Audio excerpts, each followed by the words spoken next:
एक national bench है जिसे प्रिंसिपल बेंच बोल रहे हैं, और एक है आपका जनरल एक single member bench, double bench member bench, जिसके अंदर आपके क्या आता है रीजनल बेंचेस आ जाते हैं, स्टेट बेंचेस, रीजनल बेंचेस, तो वहाँ पे आते हैं।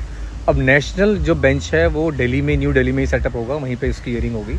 वहाँ पे कौन कौन से मैटर्स टेकअप किए जाएंगे उसमें जनरली कवर है। एक तो आपके वो मैटर्स जो एक क्वेश्चन ऑफ लॉ है पैन इंडिया, यानी कई जगहों कई हाई कोर्ट्स की डाइवर्जेंट अपील्स की जो भी हैं डिसीज़न आए हुए हैं, तो वहाँ पे फिर GST appellate tribunal national bench वहाँ पे इंटरवीन कर सकता है, अपील फाइल होंगी वहाँ पे, जिसमें वो क्वेश्चन ऑफ लॉ पे डिस्कस करेगा। लेट्स से अगर मैं बात करूँ जेडीए ऑन प्लॉट्स पे क्या टैक्सेबिलिटीज़ हैं, और जो ब्रांडिंग पे हम टैक्सेबिलिटीज़ कर रहे हैं उसकी क्या वैल्यूएशंस हैं, तो ये क्वेश्चन ऑफ और अगर वो टैक्सेबल है भी कि नहीं है, तो दीज आर थिंग्स जो क्वेश्चन ऑफ लॉ के अंदर कवर होते हैं। इंटरप्रिटेशनल इश्यूज़ हैं वो जो कवर करेगा, जो पैन इंडिया होंगे, नंबर 1। नंबर 2, जो क्रॉस बॉर्डर ट्रांजेक्शन्स हैं जो सेक्शन 14 एंड 14A के अंदर कवर होती है ऑफ द IGST एक्ट, उसको भी वो सुनवाई करेगा वहाँ पे, उसकी भी हियरिंग होगी।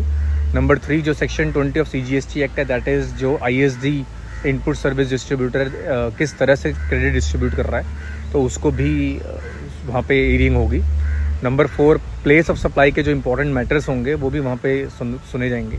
एंड नंबर 5, जो भी एंटी प्रॉफिटेरिंग के पेंडिंग इश्यूज़ हैं, कोई नया तो नहीं आएगा क्योंकि सनसेट हो गया है 1 अप्रैल 2025 से, बट जो भी पेंडिंग इश्यूज़ हैं वो भी वहाँ पे सुनवाई जाएंगे। यानी नेशनल जो बेंच है, यानी जो प्रिंसिपल बेंच है, वो मेजरली 5 टाइप्स के केसेस को सुनेगा। Now come to the state benches और रीजनल बेंचेस। वहाँ पे सिंगल मेंबर बेंच भी है जो कि 50 लाख से नीचे के अमाउंट पे ही सुनवाई करेगा, प्लस जहाँ पे नॉन इंटरप्रिटेशनल इश्यूज़ हैं, लेट्स से कोई इशू है वो 40 लाख का है बट वहाँ पे इंटरप्रिटेशनल इश्यूज़ हैं, तो वो सिंगल बेंच नहीं सुनेगा। नाउ डबल बेंच, जो डबल बेंच है वो बाकी सारे जो पेंडिंग केसेस हैं, यानी जो पॉइंट नंबर 1 नेशनल बेंच, और जो सिंगल बेंच छोड़ देगा उसके अलावा सारे cases double member. So let's talk about the pre deposit. Pre deposit में 3-4 चीज़ें हैं। फर्स्ट थिंग, अगर आपने कोई टैक्स एडमिट कर लिया है तो उसका टैक्स, इंटरेस्ट और पेनल्टी पूरा जमा होगा 100% before filing an appeal.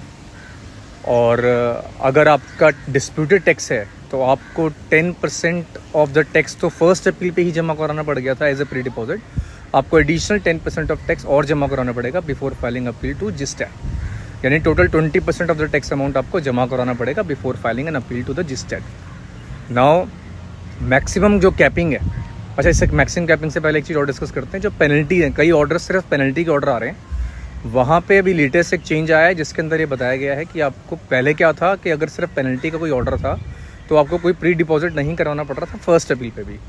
Now with effect from 1 अक्टूबर 2025 10% आपको पेनल्टी का भी प्री डिपॉजिट जमा कराना पड़ेगा बिफोर फाइलिंग फर्स्ट अपील, और जिस्टैट में अगर आपको सिर्फ पेनल्टी के ऑर्डर पे अपील फाइल करनी है तो 10% एडिशनल जमा कराना पड़ेगा, टोटल कम्स टू 20%। ये सिर्फ मैं उसकी बात कर रहा हूँ पेनल्टी में प्री डिपॉजिट की जहाँ पे सिर्फ पेनल्टी का ऑर्डर है, टैक्स इन्वॉल्वमेंट नहीं है।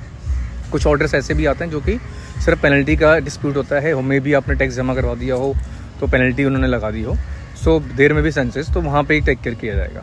मैक्सिमम कैपिंग जो है वो अब जिस्टैट के अंदर जो प्री डिपॉजिट की है वो है 20 करोड़ ईच, CGST SGST, तो अगर IGST की बात करें तो 40 crore. So this is about the pre-deposit and the matters to be taken up by the GSTAT. Hope you like the video. Stay tuned with the channel. Thank you very much.